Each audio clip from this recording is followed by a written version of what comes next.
Tired of pausing your favorite YouTube videos every time you need to check an email or jot down a note? I'm here to show you how to watch YouTube and use other apps, all at the same time. Starting with iPhones, the easiest way to multitask is with picture-in-picture first. Begin playing your YouTube video in the YouTube app. Now, simply swipe up from the bottom of the screen. As if you were closing the app and returning to the home screen, the video will automatically shrink into a small, movable window. You can now drag this window around your screen. You can place this window anywhere, resize it by pinching, and open any other app you want.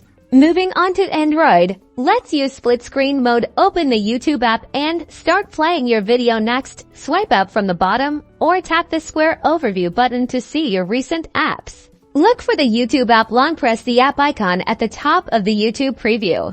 A menu will appear. Tap split screen. The YouTube video will now occupy the top half of your screen. The bottom half displays your home screen where you can choose another app. Select your second app, and just like that, you're multitasking like a pro. You can adjust the size of each window by dragging the bar in the middle. The steps for iPad are very similar to iPhone. You can also multitask on certain desktop browsers using extensions. So definitely check out if that's an option for you. Now you can watch and do